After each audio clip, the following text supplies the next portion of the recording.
What will happen with the fate of the people in Gaza, we don't really know. What we can know for sure is that a second Nakba has suddenly been created, which surpasses in scale that one of 1948. Whether they will be forced to remain in absolutely horrific conditions in the south of Gaza or whether they will be made refugees elsewhere is to be determined. Whatever the case may be, it's not looking bright at all for them. It's a humanitarian disaster, and so there are scholars who are already considering this as genocide. There are a case against Israel before the International Court in The Hague. Where that will go, we don't know either. It's little chance of prospering. And let's not forget that this is ultimately a war for the West Bank. Meanwhile, Israel continues its murderous operations in the West Bank, settlements taking over whatever it can. It continues to harass Palestinians with illegal settlers in the West Bank. There's been plenty of violence since the 7th of October there. And there is speculation that Israel will at least take over the north of Gaza, as it's already done, in order to make way for the so-called Ben Gurion Canal, which is a water canal that will link the Red Sea with the Mediterranean. Northern Gaza is the most likely place for the canal to reach the Mediterranean Sea. We also know that Israel has already conceded licenses to exploit some of the substantial gas reserves that were discovered a few years ago in the coast of Gaza, in Palestinian waters, by the way. But of course, Israel's going to see the profits of that flow to its own purse. And this will continue, I'm afraid, unless policy changes in the United States are significant. Now, as we were discussing before, the only ray of hope in all of this is, excuse me, that policy changes in the United States will take place thanks to popular activism and pressure. Otherwise, we can only expect things to get worse, and it may well be that we are witnessing the death of a nation. It's that sad, but I'm afraid that's what the future holds if we don't do anything to stop it. Yeah, yes, I think today, the way the events have unfolded, it seems that the real intention of Israel and its big brothers, it's quite sorry about that. It's quite apparent, and it's interesting that you just mentioned about these gas reserves, which are of extreme economic benefit to Israel or to its Western allies also. That was an interesting point you made, because we don't read much of that in the media, that their economic interests. Yeah, I think the economic interests are certainly there, but I don't think it's the chief factor in what's been happening. It's certainly a prize, but it's a rather marginal one in comparison with Israel's greater goals. I should add actually that another possible deviation of what's going on, which is extremely worrying, is the conflict to other neighboring countries and the implication of other powers in this, which is on the cards, likely, and it's not outlandish to think that, of course, the war may open up a new front in northern Israel with Lebanon. There's reports of skirmishes already between Hezbollah and the Israeli army. Hezbollah, I should say, is not like Hamas. It's much more powerful militarily. Jordan said that it's not going to accept any more refugees. There's been quite clear language on behalf of the Jordanian monarchy to Israel, saying that it will not accept the. Syria, of course, has a dispute which is long-standing with Israel, with the Golan Heights. Remember, Syria is a strong ally of Putin's Russia.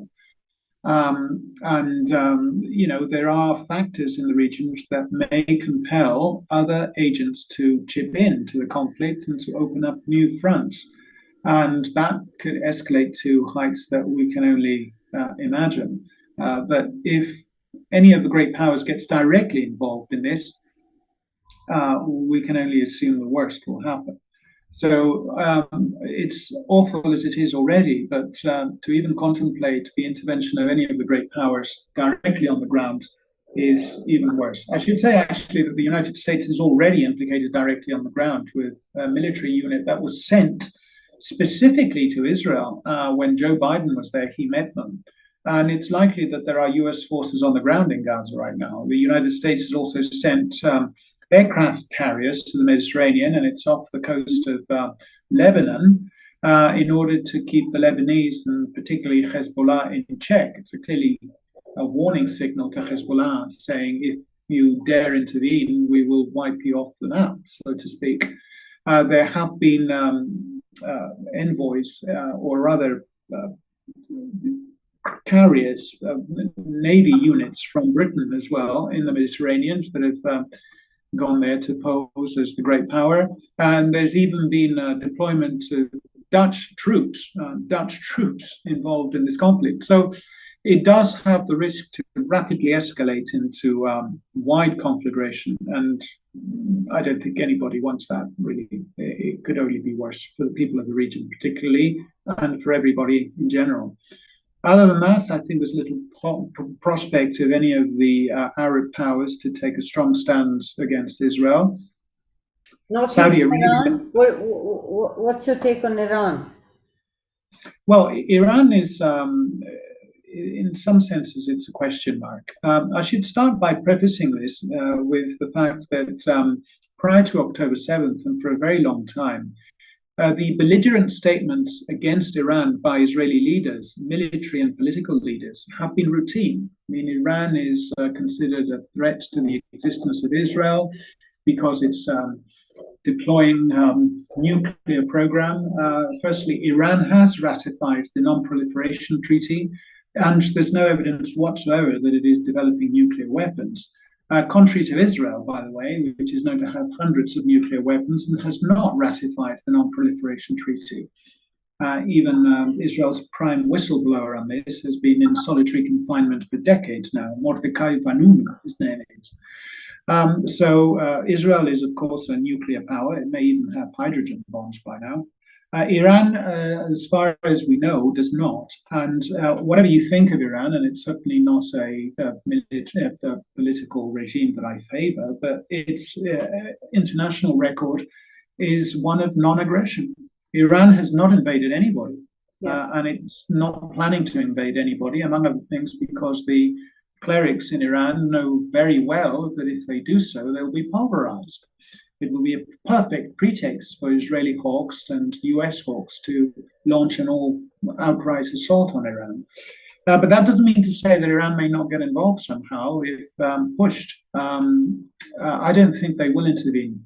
The sad truth for Palestinians is that no regional power is going to risk the perils of intervening in this conflict for the sake of them. So they are an abandoned nation. And I mean the great powers around, not the people. There's a difference between the political regimes in the Arab world and the people of the Arab world. Solidarity with Palestinians is enormous across the board, across the world, and especially across the Arab world. And it is easy to imagine why. But that doesn't mean, of course, that the Arab states are going to cooperate with the Palestinian cause. Off the cards as well is an oil embargo. There was speculation that Saudi Arabia may have imposed an oil embargo on the West, similar to what they did back in 1973 after the Yom Kippur War. So that's, a very strong tactical weapon that Saudi Arabia could have played, and they decided not to. They were about to strike a deal with the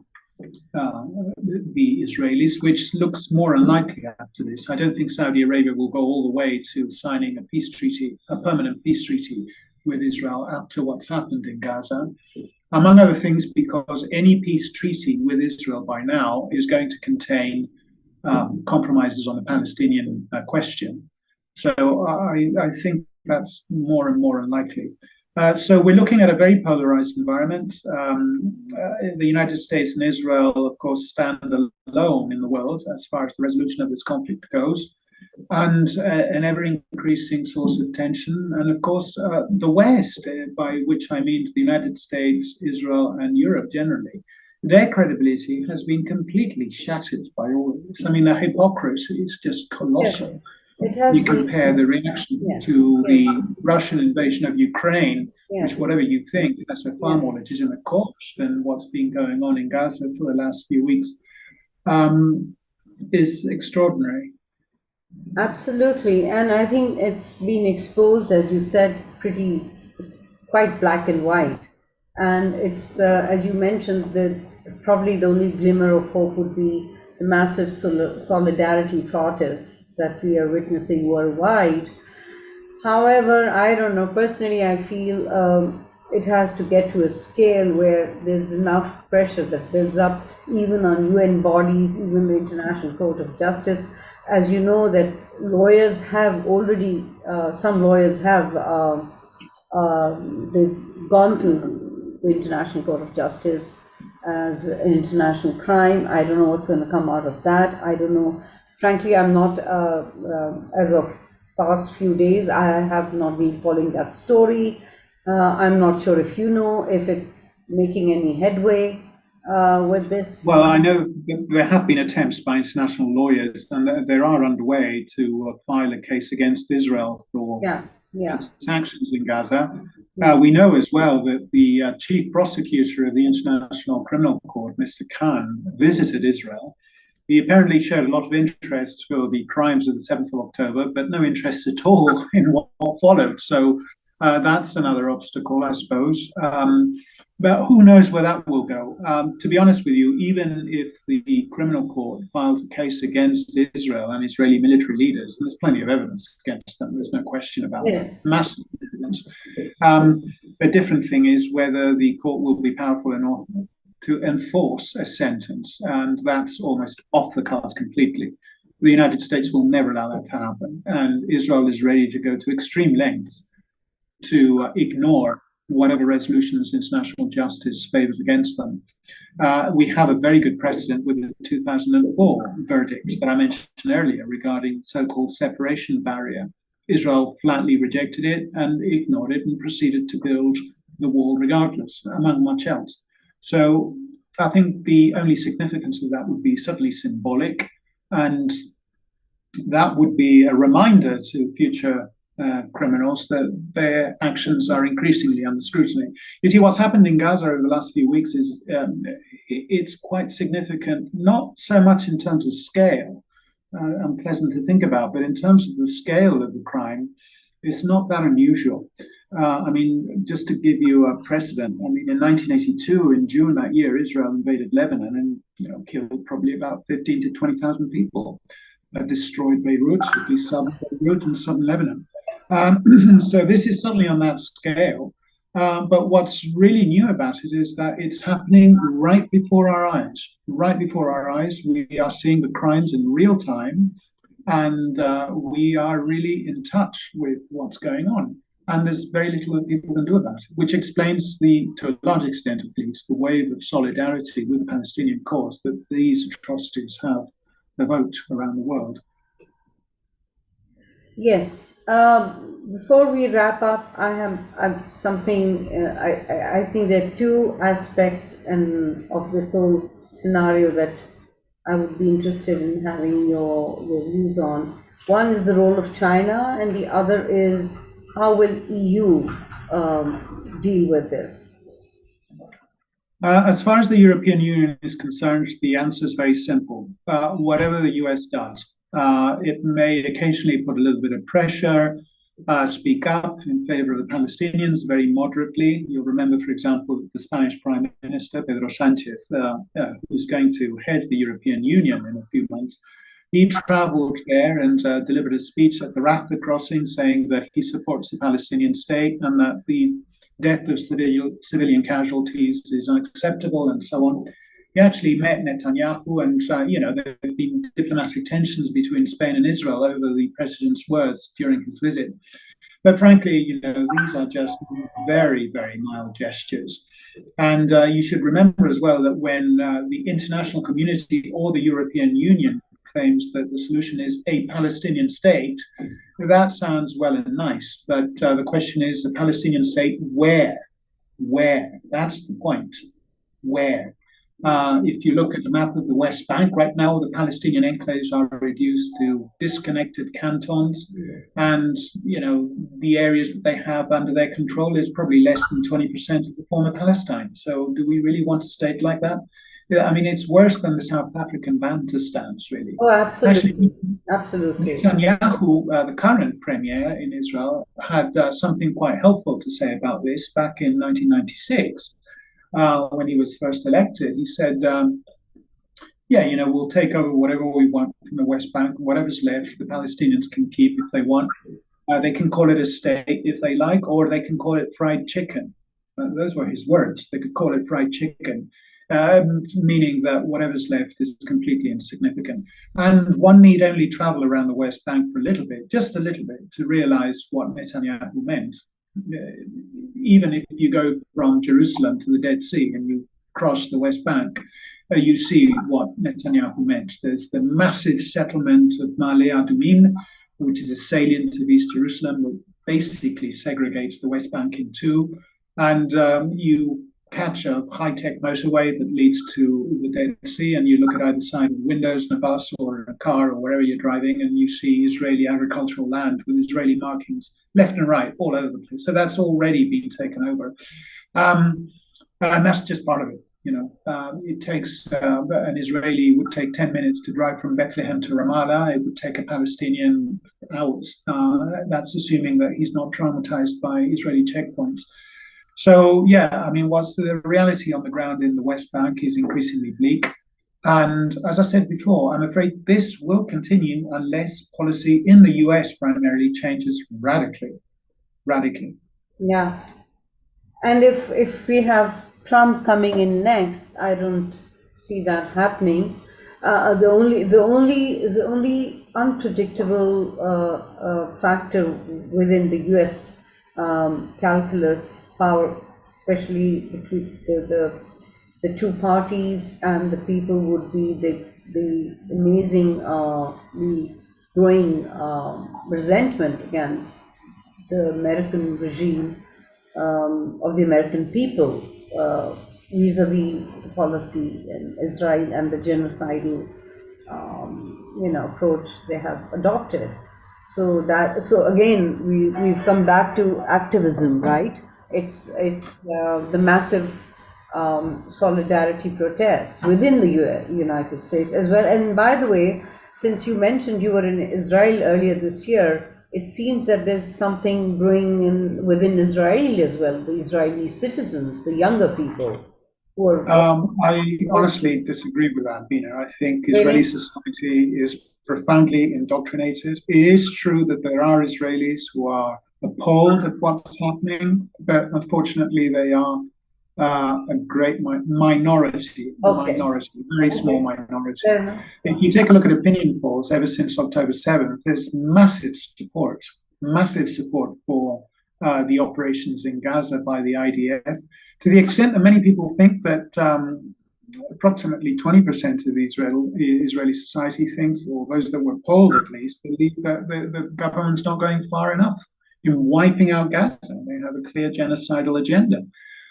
Some people protest on a technical issue, and that is because the tactics that Netanyahu is employing are not being successful in order to achieve the release of Israeli hostages, not because of what's happening to Palestinians, but they're concerned about Israeli hostages. Fine. I mean, I think families of those held hostage have every right to protest, but we should not confuse that with dissent towards Israeli policy in the occupied territories. It's very different. Other people are protesting against Netanyahu for domestic reasons, mainly his judicial reform. And there's speculation, and there's some degree of truth to it, that what's been going on in Gaza for the last few weeks is a distraction vis-a-vis the Israeli public of Netanyahu's plans to reform the judiciary system in Israel. So there's a lot of protest about that, but that's a domestic issue within Israel. It has nothing to do with changing Israeli policy toward the occupied territories and the Palestinians. So we have to be careful in dissecting Israeli opinion on this issue. Dissent, principled dissent on the question of Palestine is very, very marginal now in Israel. It's become a very indoctrinated society, a very belligerent society. And that's not surprising, given its degree of militarization. Well, I was also referring to a comment you'd made that Israel is also losing its own PR war. Yes. So, to That's what certainly extent true. do you feel? Israel is very well aware of the fact that it's becoming a pariah state. It's becoming a pariah state, and according to opinion polls as well, run by Gallup and other organizations, Israel ranks as one of the most hated countries in the world. And it will be ranked even higher after this, obviously, for pretty obvious reasons. It's despised, and they're very well aware of it. But the fact is, and this was something that was also invoked in the case of South Africa, apartheid South Africa, the only vote that counts is the US vote. So as long as the US keeps supporting Israel, nobody really cares what the rest of the world thinks. It will continue. Yep. And what about China? I asked you about China. What's Yeah, your well, you know, China is an important actor, obviously, but it's being considered, the region is off limits to China, basically. Nevertheless, China does have some margin of pressure, I suppose. For example, it could deliver massive aid by sea to Gaza.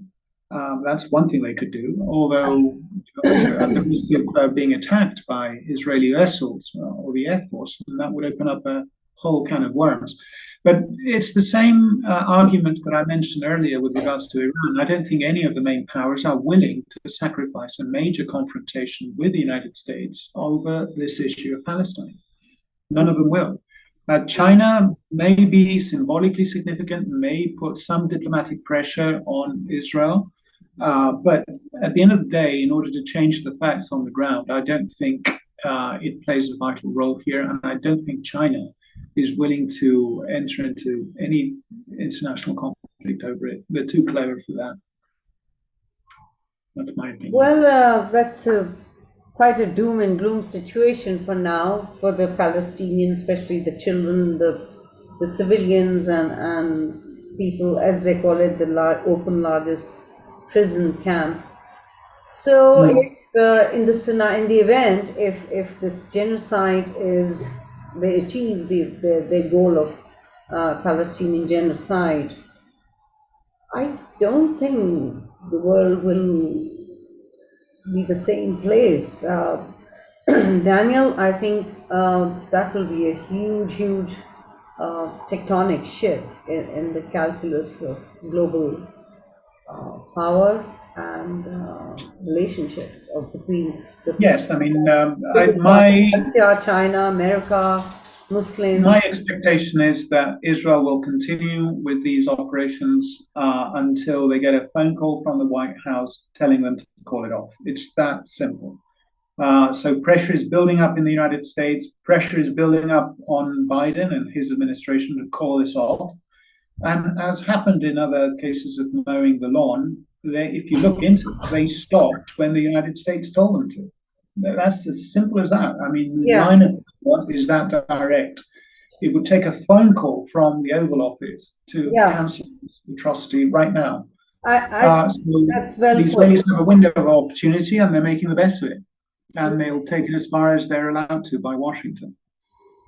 So I think that wraps it up, and I kind of agree with you on that. I think that's where it will end. That one phone call from the White House, Pentagon, or whatever, to the Israelis to put an end to this. And we witnessed this before with some of the Latin American scenarios, and even in Afghanistan and Iraq, right? And so you destroy societies and people and institutions, and I don't know. I mean, it's such a large scale of destruction But it's but it's not something that fits in well. Let's say 30 years down the line, how here you have AI technology really taking over the world. I mean, look at the amount of they say data and human knowledge. It's a knowledge-based economy, so it's a big shift from the old economy to the new economy. Will we be witnessing another renaissance? It's almost like it's a hybrid situation of being in the dark ages as well as a period of enlightenment when it comes to technological and scientific progress. So it's not the really typical dark ages that we witnessed way back from 14, 15, 13, 14, 15 centuries, and then the Renaissance happened. But this is something, I think it's going to be a very different shift to a new state of human society, a new state of No, it will. Eventually it will. yeah. So Slowly. thank you so much, Daniel, for your time. Okay. Got a bit philosophical at the end because it seems that we are ending on a philosophical note, right? We don't have any strategic solutions to this. I mean, there could be strategic solutions brewing at the back end we don't know of, but I don't. They're not very apparent. Maybe. Yeah. How would you say that this is? I think we have to be quite pragmatic with the situation. I mean, there are many other things that are going on in the world, of course, but they're not necessarily related to this. I mean, the situation here is very clear.